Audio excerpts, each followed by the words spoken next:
Is this the kind of performance we expected from Rodrigos' sour follow-up? And where might her career be headed from here? Billboard staffers discuss these questions and more below. 1. Olivia Rodrigo's Guts debuts atop the Billboard 200 with 302,000 units moved, a smidge higher than the 295,000 posted by her debut album Sour in its first week. On a scale from 1 to 10, if you're Olivia Rodrigo, how happy are you with that number? Katie Atkinson, a 10. Sour was such a blockbuster introduction, so to not only meet, but surpass that initial splash has to be a huge relief. Now Olivia is not just riding the momentum or the goodwill of the beloved songs from her debut album. She's released a collection of newly beloved songs whose full potential remains to be seen. Denis, a strong 8.5. Not only did Olivia surpass Sour's first week numbers, she also did it while leaning further into a sound that did not dominate her debut album. It was always going to be impossible to flawlessly recreate the exact conditions of a storm as perfect as Sour, but she pulled better numbers without having to do that. Jason Lipschitz, an 8. Maybe Olivia Rodrigo and her team were hoping for an even larger debut number for one of the most anticipated pop albums of the year, but the reality is that Sour included bigger pre-release hits than Guts, with Driver's License and Good For You, and Rodrigo's sophomore album still scored a larger sales number. That feat speaks to the general excitement around Rodrigo, crystallized by the way that Guts dominated the pop culture discourse upon its release. She's a superstar, and this 300K plus debut is another solid level up. Danielle Pasquale, a 9. What Olivia achieved with Sour was unheard of. Not only did it debut at number 1 on the Billboard 200, it was also the biggest album of 2021 and remains the longest-running debut album on the chart this century. The fact that she didn't have an 8-week Hot 100 chart-topping lead single, Driver's License, this time around, but still outpaced Sour's first week, is a true testament to her pop star prowess. Andrew Unterberger, an 8. To match and even slightly exceed Sour is no small feat, given how hard it has proven, especially in recent years, for pop stars with more or less fully formed debut albums to maintain that performance for LP2. But given the anticipation for Guts and just how much emphasis Rodrigo puts on her album releases, to the point where she was essentially gone from popular music for most of the 2 years in between the two sets, I also wouldn't be surprised if Team Rodrigo was at least somewhat hoping to land a first-week number more in line with the very biggest releases of the year. 2. After hanging around the top 10 for most of the 10 weeks it had been on the chart, Vampire rebounds to number 1 this week, while Bad Idea Right zooms back from number 26 to a new peak of number 7 in its 5th week. Have those first 2 Guts songs have mostly underperformed, overperformed, or about matched your commercial expectations so far? Katie Atkinson. I would say matched. The album's lead single being a chart topper makes a lot of sense, given all the curiosity around what her sophomore album would sound like. And Bad Idea Right still has room to grow, especially at pop radio, so I could see it surpassing its new number 7 peak. If you look at the Sour twofer of 8-week number 1, Driver's License, followed by the number 3 peaking, Deja Vu, it's a similar trajectory. And then there was Good For You. Denis. I think they've both just about matched my commercial expectations so far. Vampire has performed quite consistently, especially considering its pseudo-rock opera sound is pretty far removed from the country, Afrobeats and hip-hop that have been mainstays in the Hot 100's upper regions this year. Bad Idea Right reaching a new peak is also impressive, for me, because the Guts singles had a more truncated pre-album release period than the Sour singles did. Sure, neither song really recaptured the heights of Driver's License and Good For You, but Olivia could have very well ended up flat on her face if she focused on recreating those successes to a T. Jason Lipschitz.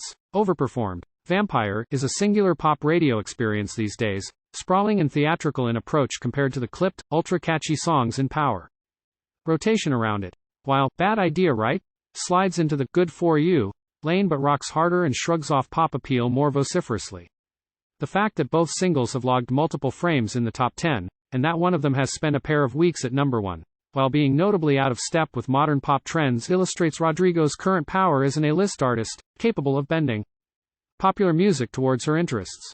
Danielle Pasquale. Overperformed. From the moment Olivia announced Guts, I knew it'd be nearly impossible to match the success of Driver's License for her sophomore album's lead single.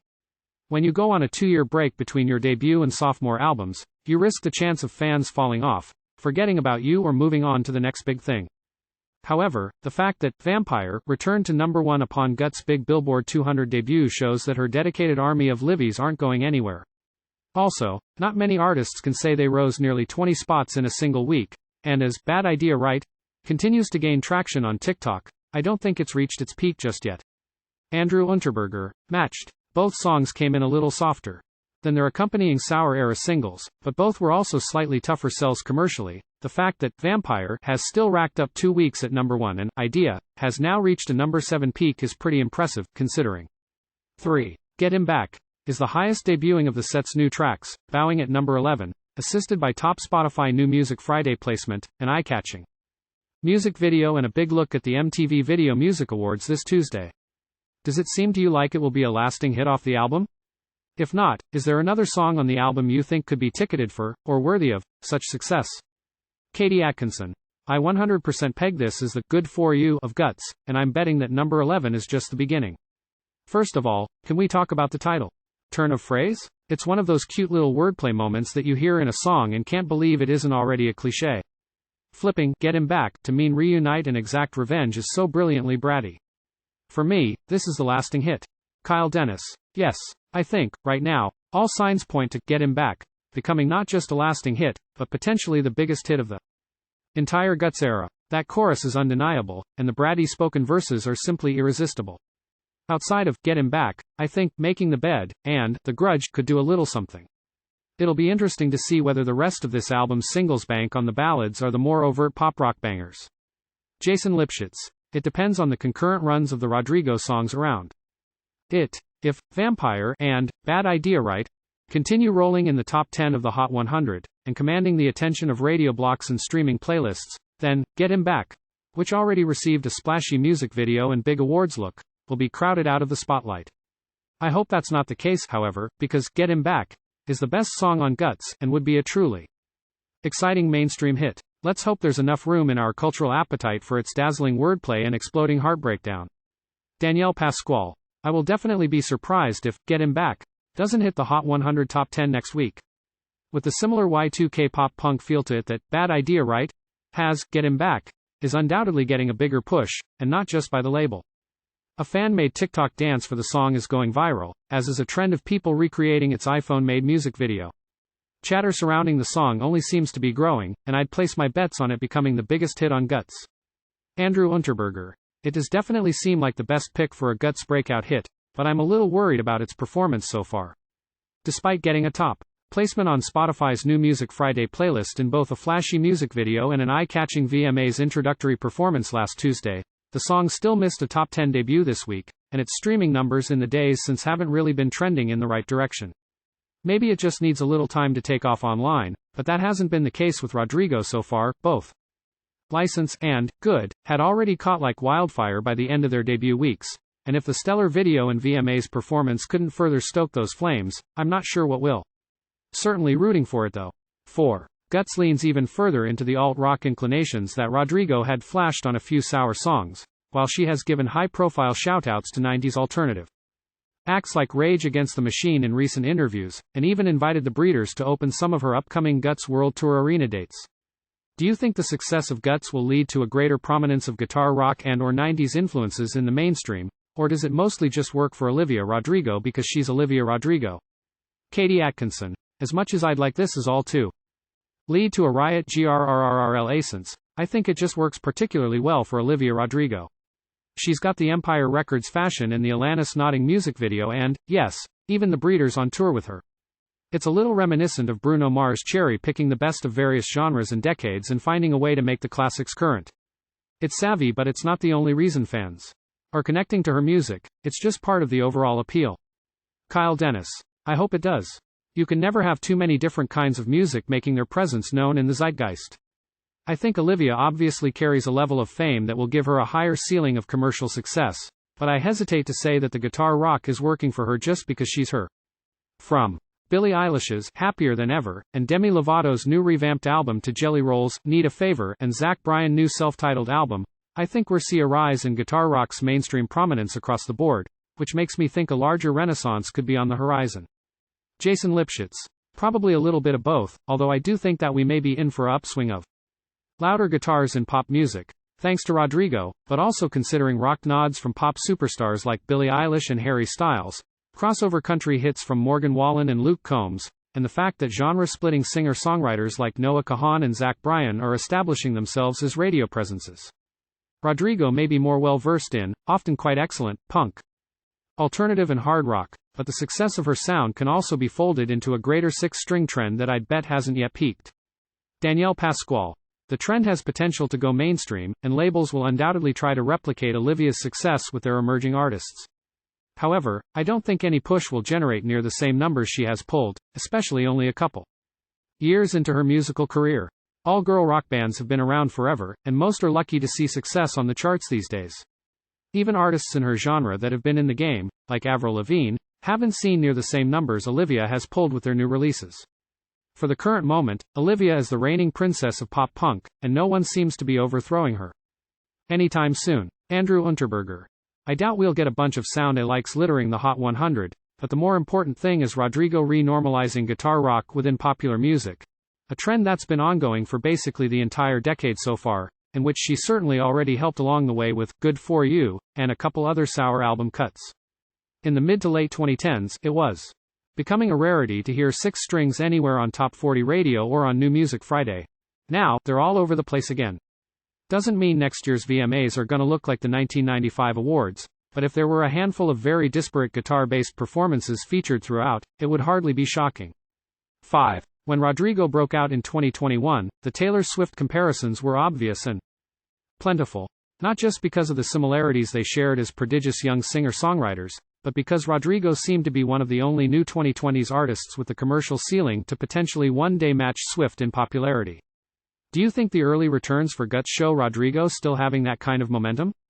Katie Atkinson. The growth album over album can only mean positive things for Olivia and her future. And while I think the comparisons were apt when she first broke out, given the deistic songwriting and starting as a teen, I feel like Guts shows that she isn't following an exact Swiftian playbook.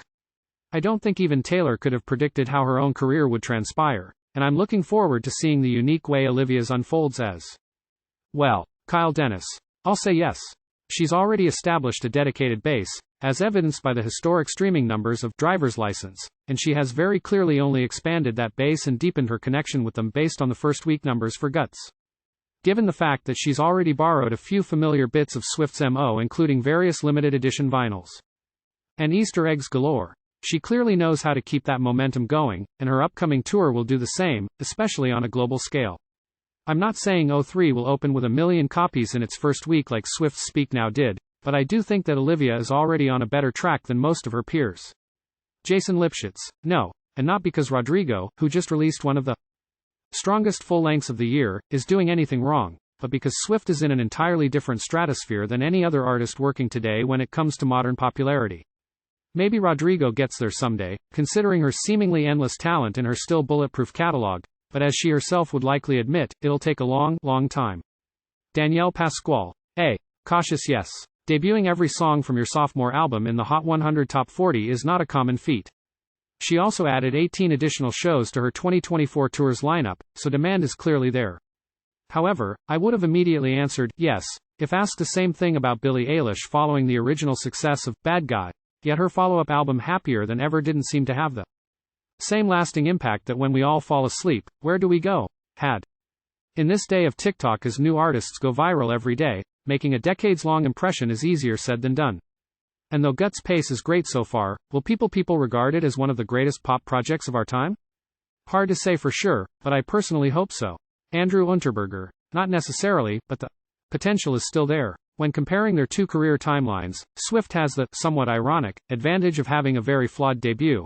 An album that boasted some excellent singles and certainly did well, but had enough room for improvement both artistically and commercially to allow for the great leap forward of Fearless. Such a jump was near impossible for Rodrigo here, but she's showing her commercial growth in other ways.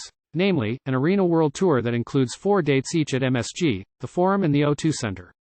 The sky's still the limit for Rodrigo, but considering Swift is barely even tethered to this planet anymore, she'll have to continue leveling up pretty consistently, and perhaps more importantly, she'll have to really want to keep doing so, to reach near Swift's heights.